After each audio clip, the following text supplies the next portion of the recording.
This is Jazz Casual. I'm Ralph Gleason. We've been listening to the music of Sonny Rollins and Company with Jim Hall on guitar, Bob Cranshaw on bass, Ben Riley on drums.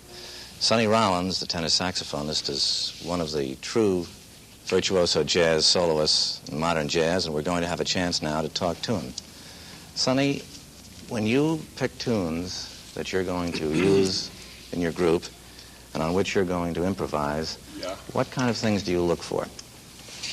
Well, the rhythm, I would say, is really the most important aspect of jazz, and usually the melodic content of a tune is of secondary importance in that we can take any tune and really put a jazz rhythm to it, and it would sound very acceptable and very good. Do you ever become intrigued by a tune because of the melody? Oh, very definitely, yeah. Of course, when you have melody and rhythm together, why then on that third point you really get the beautiful manifestation of whatever it might be. Mm-hmm. Do you sometimes hear someone play a tune and then think about it yourself before you decide to use it? Think about things you might do with it? Uh-huh.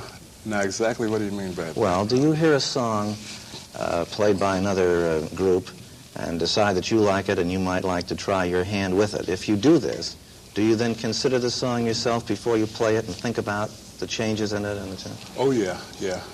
Well, of course, every time I hear a song, I hear it harmonically, melodically, and rhythmically at the same time. Yeah. So I usually hear all of these things when I listen to a song, and of course then I just about gauge the potentialities and the possibilities for applying it to our particular group.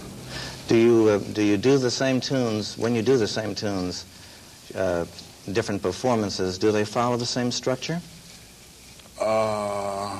Usually, although there's so much difference in the solos themselves that it's hard to say that it follows the same structure. As you know, jazz is such an extemporaneous thing that we do a great deal of improvising right on the spot, but we usually maintain a framework within which all this is done, so it's pretty well compact, and the form is there. But within that form, of course, it's very free, you know. So that if you did something as you were soloing, this might change the whole way the group would perform the rest of the tune? Yes, it would. Yes, very definitely. Will that work back then as a feedback to you? Very definitely. And we get ideas as we go along. And even though we might play the same song, we might just put a little inflection here and inflection there, which we might pick up from one of the other guys in the group. And this would change the whole color, so to speak, of the song. And of course, this makes it very nice to play because it's a different experience each time, you know. But you still have little places where you do the same kind of things at various points in a performance, do you? Yes, definitely, definitely. We have places where we mark, I guess they could be called sort of like landmarks along the way. Yeah. And of course, this discipline enables us to be free and to do things freely, you know. Do you ever vary the tempos in which you play tunes from performance to performance? Occasionally, although we usually have a set idea of what would be the best tempo for any particular song, and there might be very slight, not too much. It might go a little bit faster, a little slower, but by and large, I think we do everything about the same thing that we agree upon. How about keys? Do you ever change the key or everything? Yeah, we do that.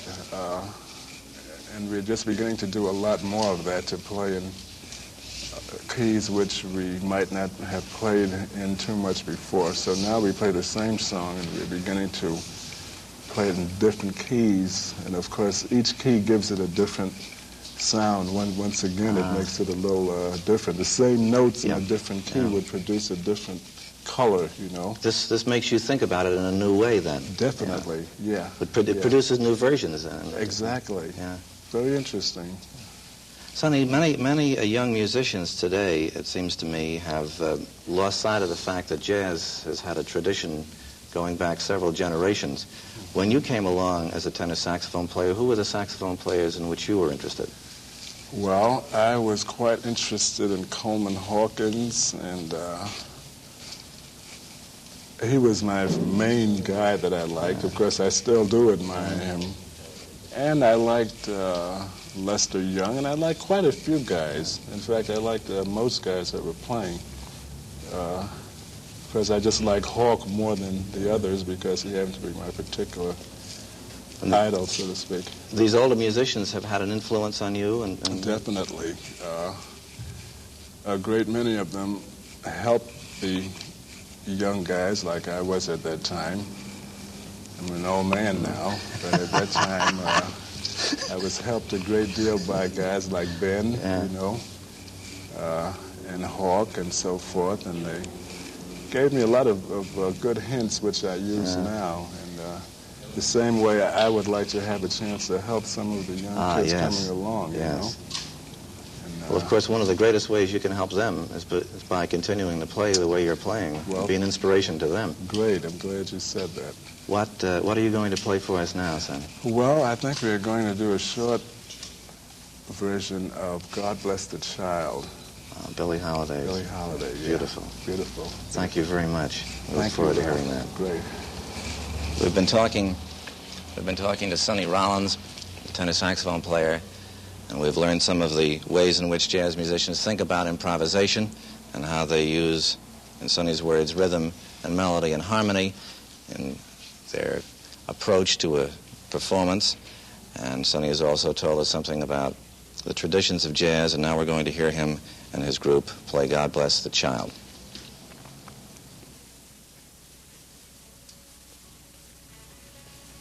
Mm-hmm.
Thank